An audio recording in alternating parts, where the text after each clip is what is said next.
Now, I have to record this one differently. Um, by not going forward, but going backwards, because it involves Leviticus 1, Leviticus 3, um, and Leviticus 9. Fantastic scripture.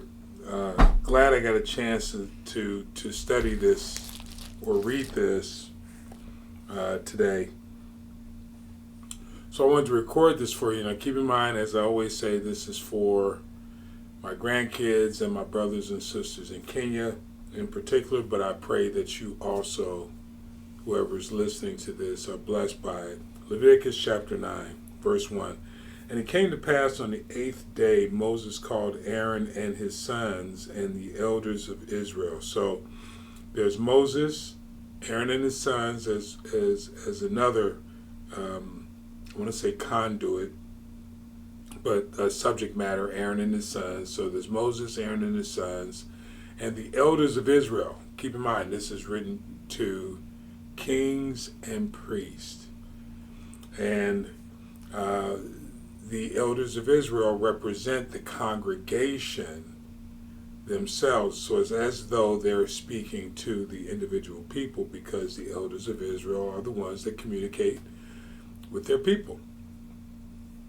Verse 2, and he said unto Aaron, take thee, so this is his responsibility, take thee a young calf for sin and a ram for a burnt, and they're both offerings, without blemish, and offer before the Lord. So these are Levitical priests that are going to intercede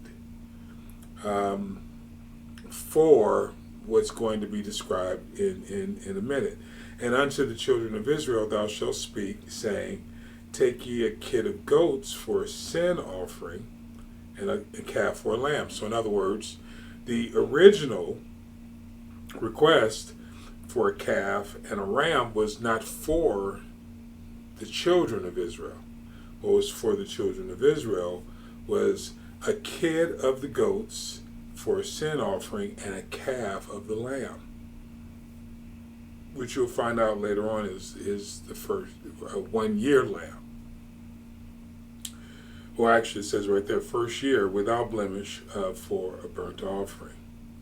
Also, a bullock and a ram, a bullock, a bull, baby bull, and a ram, older sheep, ram, male, for peace offering to sacrifice before the Lord, and a meat offering be the flour, oil, frankincense. Because I know I don't have time to run back and forth to Leviticus 1 and 3.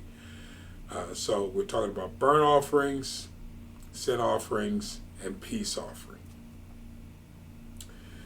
This is the part that excited me after I read verse 5. And they brought which Moses commanded before the they being Aaron and his sons brought before, in verse 5, Moses commanded before the tabernacle of the congregation, which is not the Holy of Holies, but before the tabernacle of the congregation. This is all about the people.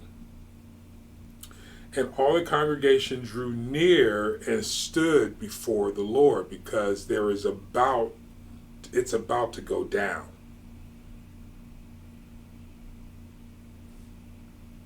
I'm going to go ahead and read 6, but it's dangerous because I want you to get this, but I'm going to read 6 and then I'm going to explain it the way God has shown it to me, and hopefully you'll get it. With all that done, verse 6, and Moses said, this is the thing which the Lord command that ye do, and the glory of the Lord shall appear unto you. So everything that was just done will usher in the presence, the glory of the Lord. Here's the challenge. We don't know what that is that we just did. Some of us. This still rings true. Now, to talk about the different aspects of everything that just happened there in just what we have deemed to be 6 verses is a culmination of everything up to Leviticus 9 and expressed in Leviticus 9 as to welcoming in the presence of the Lord. Remember, before Leviticus 9 and before Leviticus altogether, Moses had already experienced this differently.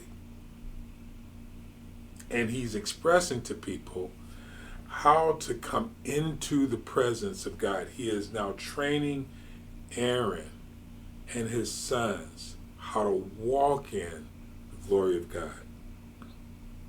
And Moses said, "This the thing which the Lord commanded that ye do, and the glory of the Lord shall appear unto you." I'm not going to go too far into this, but now there's a breakdown. And Moses said unto Aaron, "Go unto the altar and offer thy sin offering." So now it begins.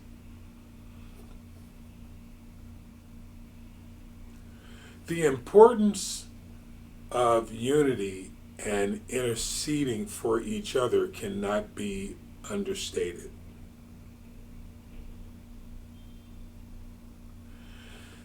The part that we have to get away from is the separation of the body within our own creative natures. In other words, we're our own worst enemy. God has given us everything we need to create the glory of God, to understand His direction. Keep in mind, and I'm loving this part here, just to keep everybody focused. We're still on a journey to Canaan. We still left Egypt. We're still building relationship between the tribes. We're still teaching the presence of God. It's easy to get lost on the journey. That's why I said earlier in videos past that we want to keep it simple. These are the same people that are leaving Egypt on their way to Canaan. It's going to take longer than necessary to get there. But there are many lessons to be learned on the way. The Levitical lessons are not religious lessons. The Levitical lessons are life lessons.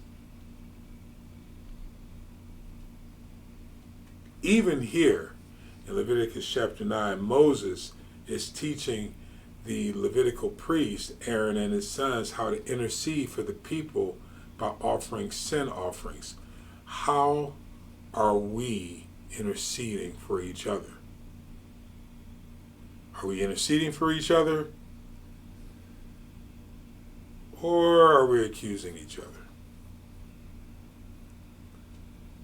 Or are we making decisions that I don't necessarily need that piece to get done because I don't want to be. In verse 6, he says, "And Moses said, This the thing which the Lord commands that ye should do, and the glory of the Lord shall appear unto you." But before that, in verse 5, he says, "And they brought which Moses commanded before the tabernacle of the congregation." It's not just your little group and your little group only. Because there's 12 tribes. "And all the congregation drew near and stood before the Lord." All the congregation drew near and stood before the Lord. That's when the glory of God comes.